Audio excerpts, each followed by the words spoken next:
Today we look at the question of success. Okay? The question is, who succeeds and why? Okay, so we've done a lot of research, and we've discovered that people who succeed for certain reasons.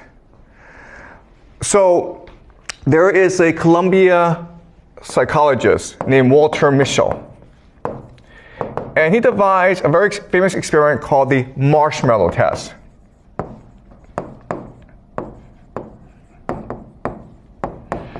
In the Marshmallow Test, it's very, very easy, okay? So imagine a room, and I invite a 4-year-old or a 5-year-old to come into this room and have a conversation with him or her.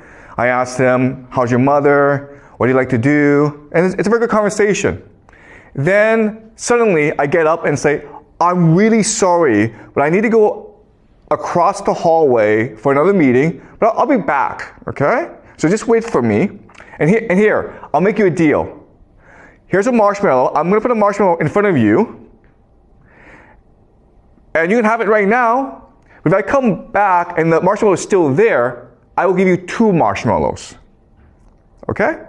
And then Walter Mischel, he goes away, and he goes behind the room, and through a see-through mirror, he's able to see the students as they struggle to contain themselves, because obviously they want 2 marshmallows. And there are some students who can, in fact, resist the temptation to eat the first marshmallow and then get a second marshmallow. But then there are others who cannot. And Walter Mischel will spend 50 years just tracking them, okay? And what he discovers is this: the students who resist the temptation, who get the second marshmallow, they are much more likely to do better in school. They have higher test scores. They have better careers. Their careers are more stable. They get promoted in their careers. They're much more able to find a stable relationship. They avoid jail. They avoid drugs. They avoid alcohol. They're more lean. They're more fit. They live longer. Better teeth. And those who cannot resist and eat the first marshmallow right away, they have the opposite effect, okay? And so the idea is that for Walter Mischel, success means delayed gratification. And all this means is that people who succeed are capable of long-term planning. To succeed today, I will make sacrifices necessary. Okay? So if my friends are playing outside and I need to do my homework, well, I'm going to stay home and do my homework. Okay? So long-term planning, what he calls delayed gratification. Or a much more simple way of saying this is the idea of self-control. Right? Or the idea of emotional regulation. You're able to keep your emotions in check. If you're angry, you're able to calm yourself down. Okay, and so we know about this, and that's why in school we focus on the idea of emotional regulation, teaching you how to better control your emotions, how to do long-term planning. Okay? So that's one theory of success. Another theory of success comes to us from another psychologist named Carol Dweck, and she's at Stanford. And she wrote a book called Mindset. Okay? And what she tells us is that those who succeed in life have a growth mindset. And those who fail in life have a fixed mindset. Okay? And it's not hard, okay? The idea is resilience. Those who have a growth mindset, if they fall or they fail, they say to themselves, this is an opportunity for me to learn. So I'm going to think about what I did wrong. Next time, I'll do better. And a fixed mindset are people who cannot accept the idea of failure, who think that it's because they're not capable of improving, and therefore they give up. Okay? So those with a growth mindset, if they fail, they try harder. Those with a fixed mindset, if they fail, they just give up. And so the idea of resilience, okay? Pretty simple, right? And the third idea of success comes to us from K. Anders Ericsson, who is a Swedish psychologist. And she wants to know why certain people are able to succeed as musicians or athletes. And he creates the idea of deliberate practice.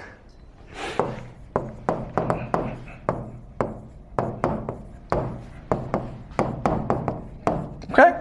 So what he found is that people who want to become athletes or musicians, they work really hard. They practice every day. But the people who succeed practice strategically. Okay? So those who work hard just work a long time. But those who work strategically have a plan. The plan is this. What are my goals? How can I achieve these goals? And then how do I improve my plan? Okay? So they're examining their own practices. And they're trying to figure out where the weaknesses are, where they can improve. Then set a plan on how to improve, and then they follow this plan. And if this plan helps them improve, they stick to the plan.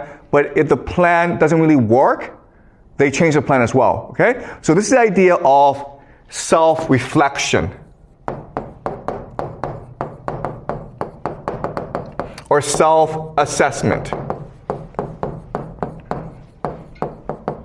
Constantly thinking about how you are as a student and figure out how to improve your own learning strategies. And what K. Anders Ericsson discovered is that if you do this, you'll succeed at anything.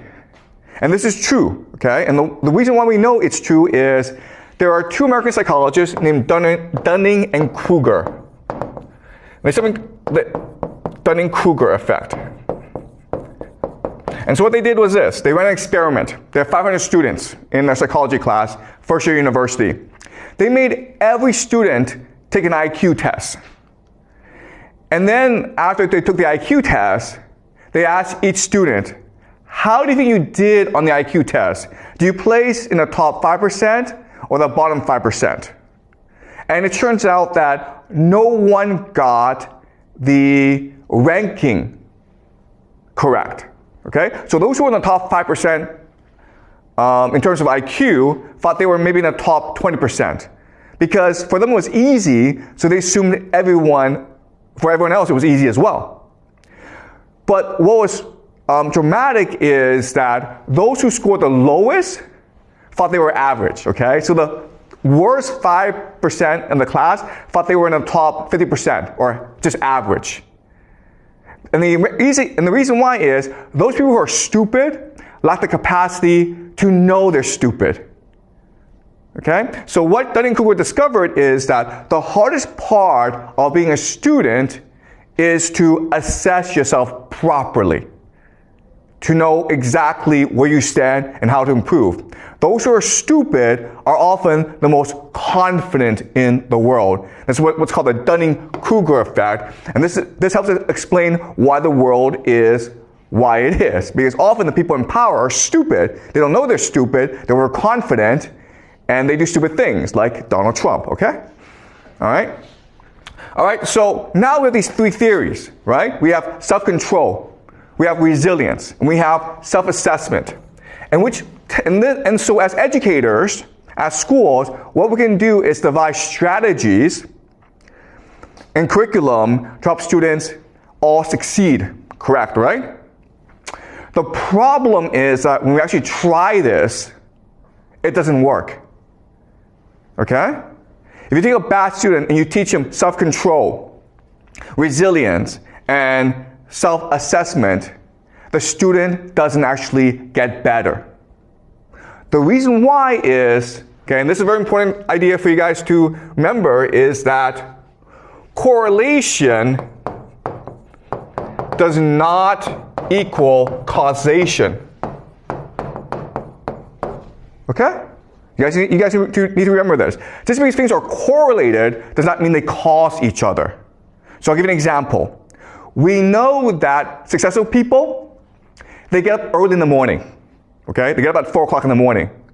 But just because you get up at 4 o'clock in the morning does not mean you succeed. Okay? Just because you work hard, just because you're resilient, just because you have growth mindset does not mean you'll succeed. But if you're successful, you'll get up early in the morning because you are more motivated. If you're successful in life, you will have more self-control. You will have more resilience. You'll be more humble. Okay, does that make sense? So if you're rich, guess what happens? You become successful. And therefore, you will have growth mindset, self-control, deliberate practice. Okay, does that make sense? But just because you have growth mindset, deliberate practice, and resilience does not mean you'll succeed. Okay? So the question for us is, why does this happen? And ultimately, who succeeds?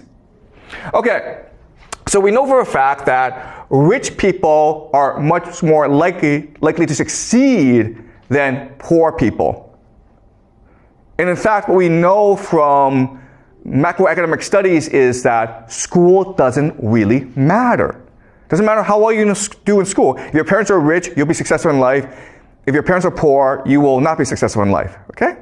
So what's the difference? Okay, so now let's look at parenting strategies between rich and poor. Okay? So there are lots of differences, but let's focus on 3 major differences.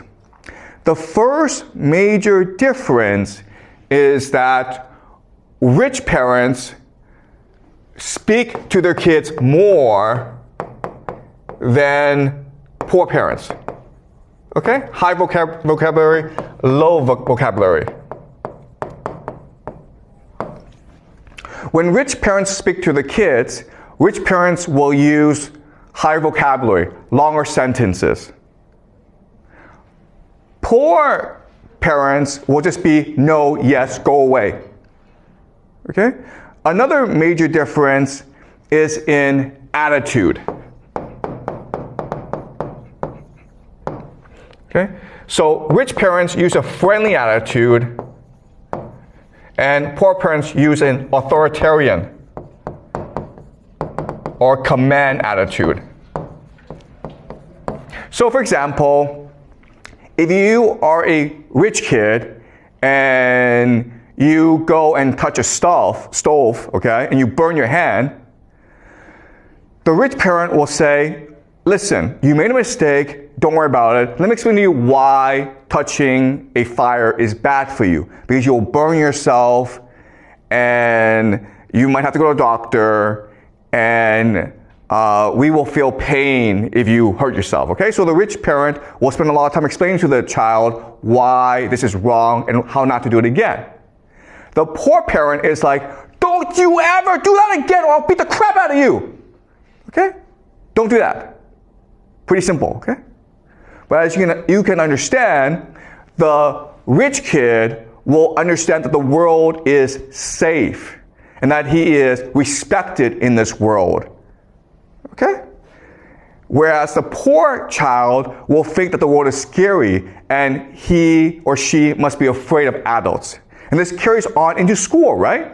Because as a rich kid, you go into school and you think that, oh, my teacher is my friend. So you smile at the teacher and you hug the teacher and the teacher smiles back and now you're friends, right? But if you're a poor kid and you see the teacher, you're afraid to look at the teacher. You don't smile. You are stressed, okay? And the teacher thinks that you might be a problem child. So the problem with this is that, yes, being an authoritarian parent, it is effective, but it creates stress in the family. Okay? It makes the child feel unsafe. And this leads to the third major difference between rich parents and poor parents. Rich parents offer stability. Okay? Poor parents can only offer volatility. This is a very simple idea. Rich parents have money so they can afford to keep promises. So I'm a rich parent, I say to my child, okay, next week we'll go to Thailand for vacation. Guess what? Next week you guys go to Thailand for vacation. But if you're a poor parent, money is always an issue. So it's hard for you to keep promises, right? So it's like, next week we'll go to McDonald's for lunch. But your paycheck is not enough. So you're like, sorry, we can't go anymore. Okay? And now, because of these different parenting styles, we understand why rich kids behave different from poor kids, right? So let's look at the idea of self-control. Right? Self-control. What is the Marshmallow Test? Marshmallow Test is not a test of self-control. It's a test of your trust in others, right? If you believe that the teacher who goes outside, if you believe that he or she comes back and will keep his or her promise, then you will not eat that marshmallow. But if you think that this teacher is lying to me, then you're not going to eat that marshmallow. Then you will eat that marshmallow, right? So it's not really about self-control. It's about your belief and trust in authority figures, right? So if you're rich, you have stability. But if you're poor, you don't have stability. So you're actually better off eating that marshmallow rather than waiting for that second marshmallow. Because guess what? Most of the time, you will not get that second marshmallow. Okay, do you understand? So it's not that poor kids are stupid. Poor kids are rational, and they're responding to the circumstances that they live in. Okay? And resilience, right? Well, the idea of resilience is that you believe that the world will help you. Right? So if you're rich and you believe that everyone helps you, you can be resilient. Because if you fail, someone will help you get up. If you're poor, if you fail, that probably tells you you shouldn't be doing this. Okay? You probably won't succeed doing this. So you don't have much confidence in others. Okay? And the idea of self-assessment, right? Looking inward. Well, if you're a poor child who lives under a lot of stress, it's hard for you to be self-reflective. Because if you look back at yourself, all you can think about is your pain and your stress. Okay? So from these different parenting strategies, we can now explain why different students behave the way they do. This, of course, may lead you to think, okay, well then, rather than construct our schools around self-control, resilience, and self-reflection, we should construct our schools around better parenting skills, okay? Which means that, hey, let's construct schools where kids are exposed to a lot of vocabulary, where teachers are friendly, and where there's a lot of stability, okay? And we've tried this, and it's more effective, but it doesn't really work either. Why? Because the kids come in too late. A lot of their worldview is already established. Then you're like, okay, well then let's change how parents behave. And when you do that, what you recognize is that, nope, you can't change how they behave either. Okay? So no matter what you do, you end up with massive differences between the poor and the rich. The rich stay rich, and the poor stay poor. Okay, so now the question for us is, why is this the case? Okay? And it's the case because society is a hierarchy.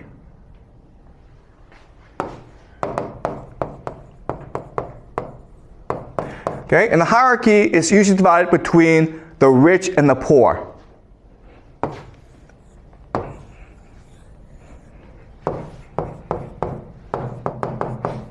Okay?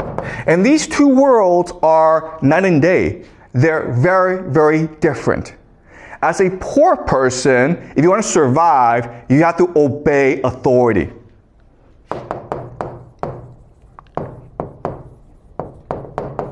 Okay? But if you're a rich person, the way that you get along with others, the way that you maximize your outcome is by negotiating with others. Okay? Negotiating.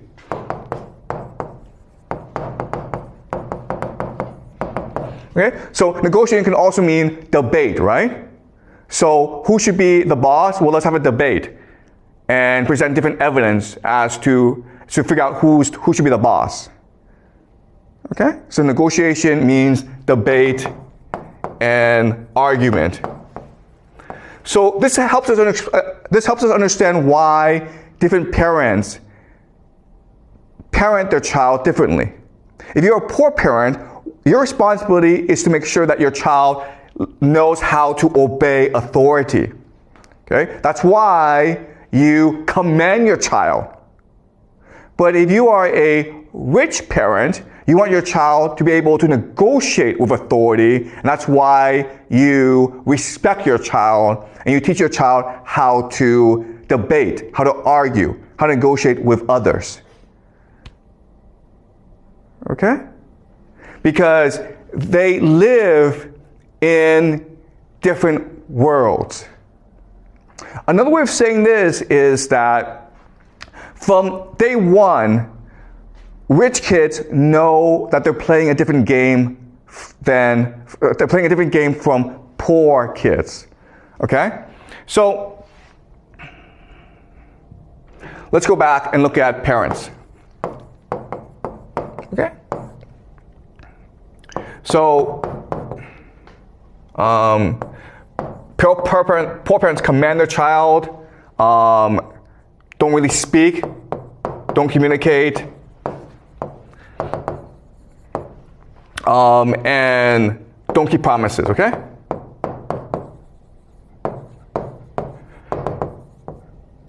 All right, so poor parents do these three things. And we know that if they do these three things, the outcome won't be so good, okay? And the reason why they do this is that they're not playing a game to improve their kids' outcome. They're playing a game to get along with other parents. Okay? Okay, colleagues, family, okay, authority. Okay, so another way of saying this is this: police, boss, okay, family, okay?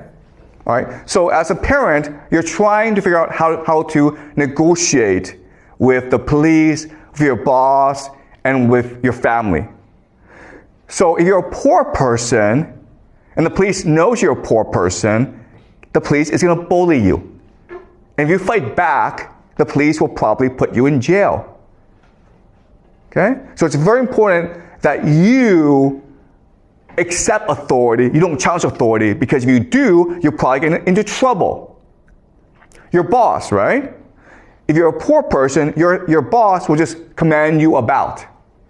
And so it's very important that your child knows how to take orders. Rather than ask questions, rather than debate, your child must learn how to just follow orders, or at least keep his mouth shut, okay? And then family is about maintaining good relations with those who can most support you. And that often means the same values. Okay? So if your family members or your friends, if they are parenting their child in this manner, you're also going to copy them, okay? Imitation. All right? And for a poor person, this is the optimal strategy of how to parent.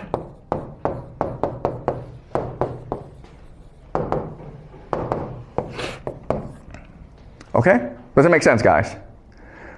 Because if you do it another way, okay?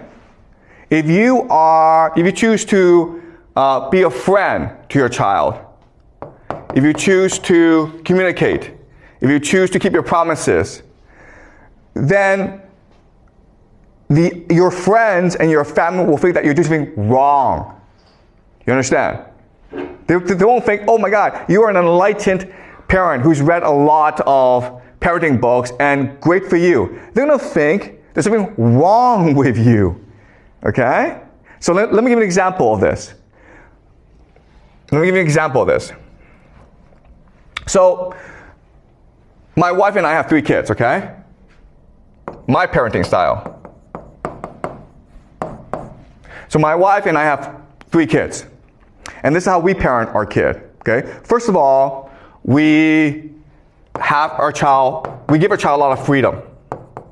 So we don't have our kids do activities, okay? We don't have our kids do lots of activities. We don't send our kids to math class. We don't send our kids to swimming class. We don't send our kids to piano class, okay? We just let our kids run around and play.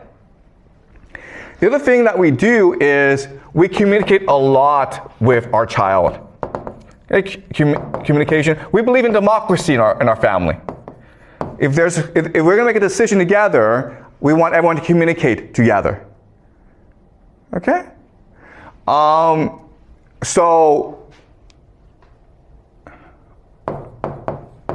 A normal Chinese family will just have a very tight schedule, right?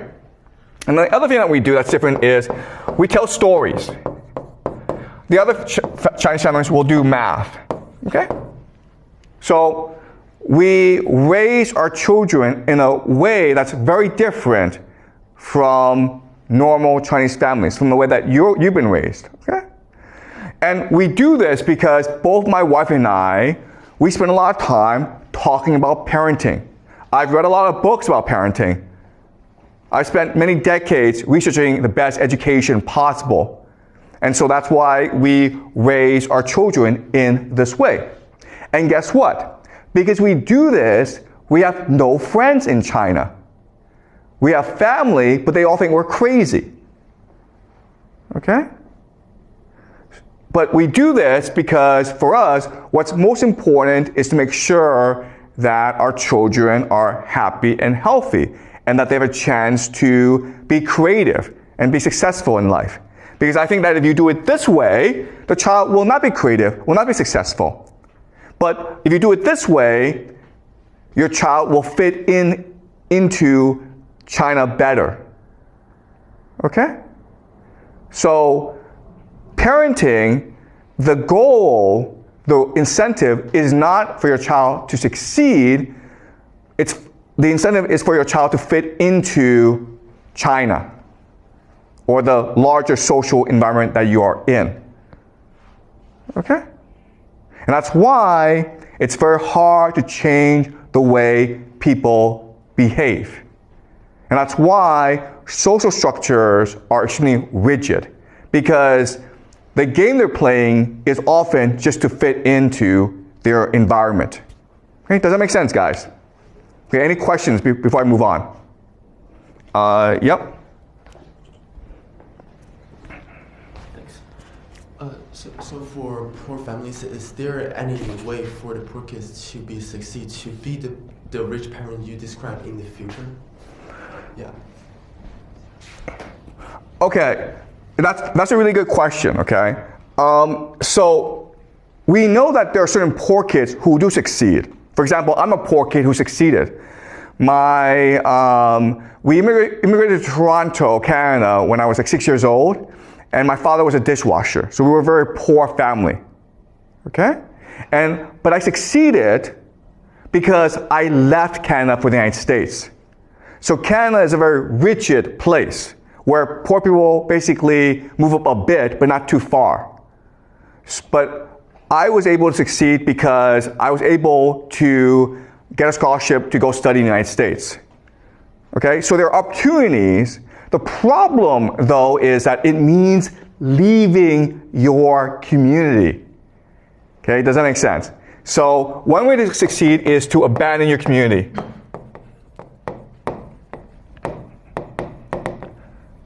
Okay, but that's high risk, right? So you have to be extremely individualistic to take such a risk. So that's why most people don't do it. Because if you think about it, the safest option for you is to stay within your community. That's what's going to guarantee you the best outcome. But if you choose to abandon your community and just say, you know what, I'm going to go somewhere else and try my luck, that's taking a really high risk, okay? So to succeed, you have to take high risk. So another possibility is war. That traditionally, historically, has been the best mechanism of social mobility. When you go fight a war and you do really well, you'll get promoted in life. Okay? But again, war is high risk because chances are you'll get killed. Okay? So not just war, but also revolution. Right? Okay? And of course, the best way, of course, is to marrying up. Okay? And that's why, remember in our very first class, we talked about the dating game, right? Where women only want 5 and 4. Okay? The reason why is that 5 and 4 are high status and 3, 2, 1 are low status. So if you're a woman, you don't want to marry into a low status family because your children will be screwed over. Okay? Your best option is to take a risk, gamble into a high status and marry. You want to try to marry into a high status family. Okay? So traditionally, war and marrying up are the two major mechanisms of social mobility. In today's world, abandoning community can also lead to success. Okay, basically immigrating to a place that offers more social mobility, which often means the United States. Okay, but another way of saying this is you have to get really lucky, guys. Okay, so there's lots of poor people who think that, you know, I succeeded because I worked hard and I'm really talented. Look, I was born poor. I lucked into Yale. Okay, it's luck. You can work as hard as you want, but the chances are against you. Okay? And it takes a certain personality, which is you're really individualistic, you're very ambitious, and you have high risk tolerance. Most people don't have that, okay? So yes, there are certain people who, despite their background, they're able to succeed. But that's often the exception to the rule, as opposed to the rule itself. Okay, so thank you. Is this clear? Yeah. Okay, any more questions, guys, before I move on? Okay.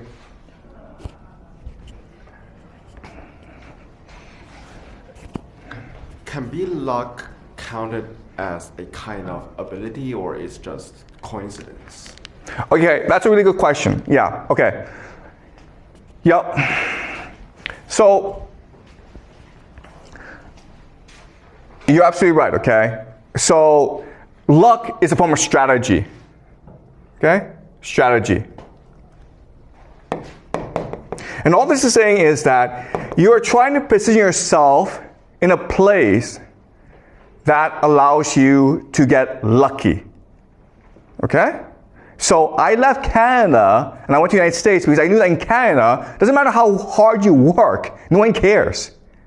But in the United States, if you work really hard, then you might get lucky and you might meet someone who's like, wow, you're a really hard worker, I want to promote you. Okay? So you're right in that, yes, you can strategize and increase your luck, but it's still luck. All right? And those who succeed are able to think strategically and far ahead and position themselves in a way that allows them to get lucky. Okay? And they often have the characteristics that we talked about, you know, like self-control, resilience, and the ability to look inward and better understand what you're good at. Okay? So it takes a combination of factors. But the point I'm trying to make is that these people are only a minority, okay? 1% of the population, really. Okay? And they still depend on luck. Any more questions before I move on? Okay, so this leads us to a question, which is, okay, well, the way that I frame everything, you have poor and you have rich. And as discussed, they live in their own worlds, and they don't really connect with each other. They have different parenting strategies, they have different outlooks. The rich stay with themselves, the poor stay amongst themselves.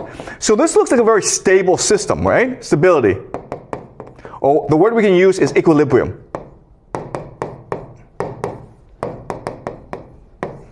Now the question then is, why do societies collapse? Why are there revolutions? Why are there social changes? This looks like a system of equilibrium where, because of parenting, people know their place and people know how to best strategize about maintaining their place. So why is there social change? And the reason why is that this system has problems and it's stable, but the main problem is this system, okay? It's the rich that's problematic. And the reason why is that the rich are taught from day one to negotiate a better outcome. Okay, so another way of saying this is that the poor is like minimum outcome. Okay? The rich want the maximum outcome. The poor are like, you know what, if I'm alive, if I have a decent job, I'm okay. But the rich are like, no, I need to be the top dog. I need to improve my lot in society. Otherwise, what's the point of my life? Okay? So they have high expectations, okay? High expectations, low expectations. Okay? And this is a problem because power, it's a zero-sum game. Okay? Hierarchy is a zero-sum game. So only a few people can be at the top. So eventually you get into a situation where there are too many rich people and not enough powerful positions. And this is what's called elite overproduction.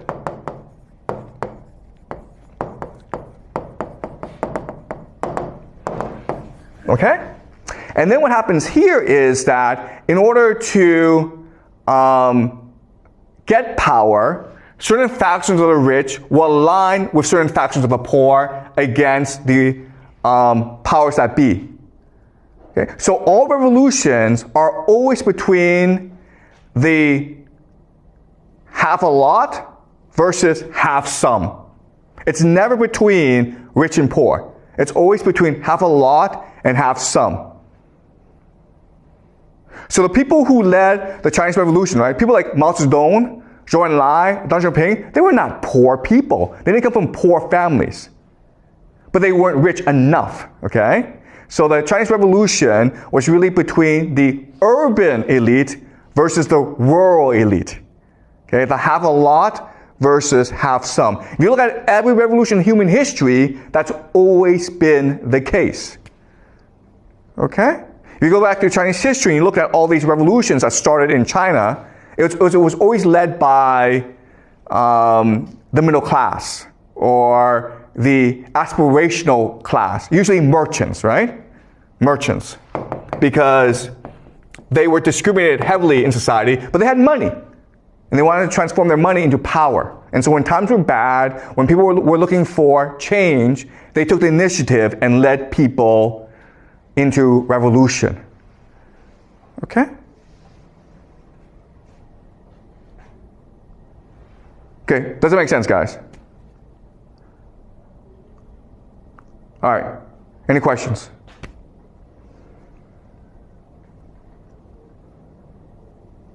Yeah. All right.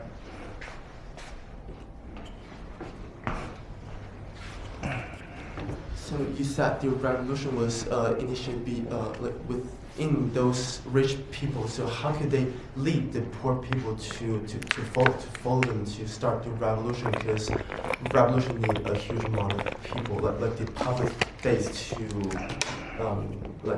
to initiate. Okay. Okay, great question. Okay, so revolutions are almost the same. So over time, because of the structure, because of the inequality between rich and poor, certain problems arise, okay? So, and these problems are extremely common. The first problem, okay, problems. The first problem is indebtedness.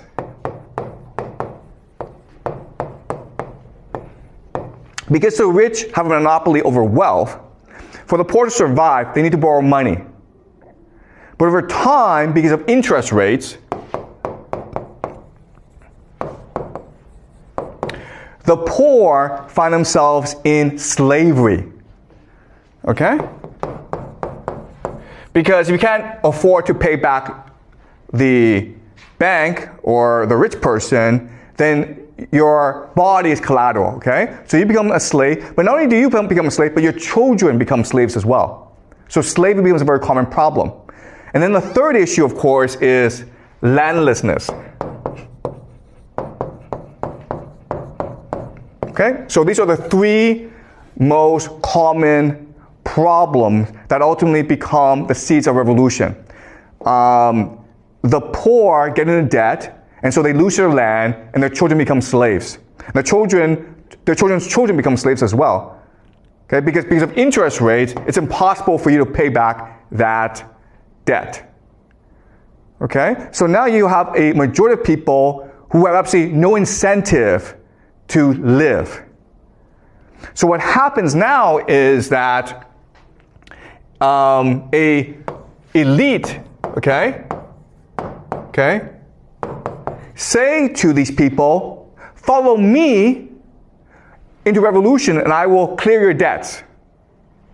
I will give you land and I will end slavery. And that's it. Okay? Every single revolution has been like this. There have been different names, okay? So for example, communists are like, we'll create a communist paradise. But what's a communist paradise? A communist paradise is where debt is canceled, where people are given land, and where no one's a slave, okay? Then others like, okay, we'll create a religious paradise. Islam, okay, so Muhammad, the Islamic Revolution was about this initially.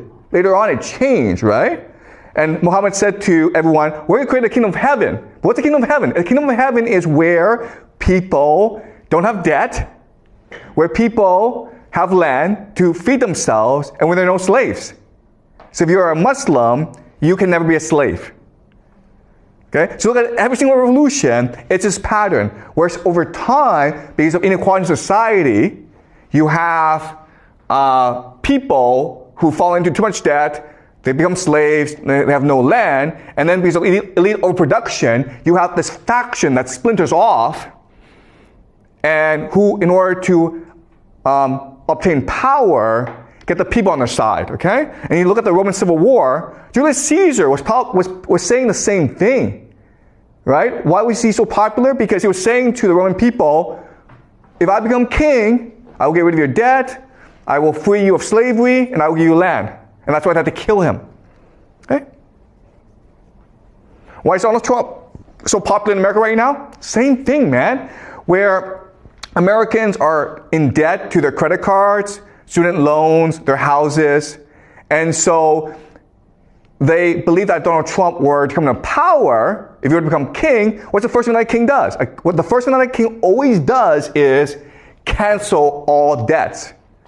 Because if you cancel all debts, who loses power? It's the rich who lose power. And it's the rich who are almost dangerous to a king. Okay? Does that make sense?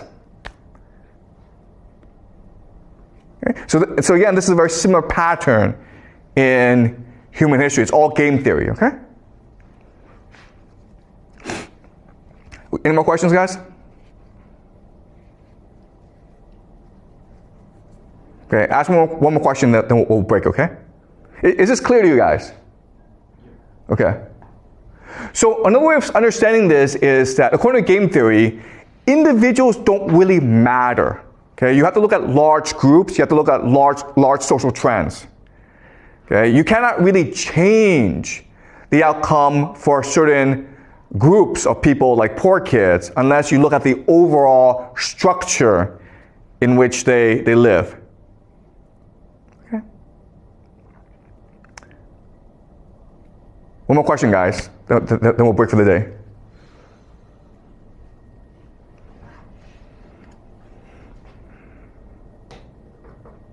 Yeah, Alan?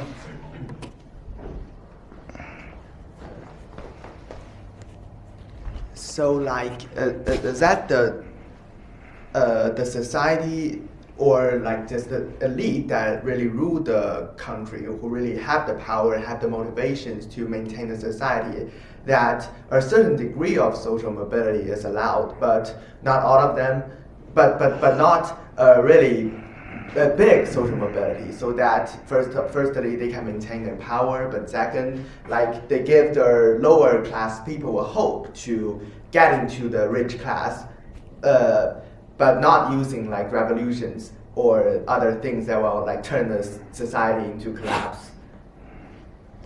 Okay, yeah.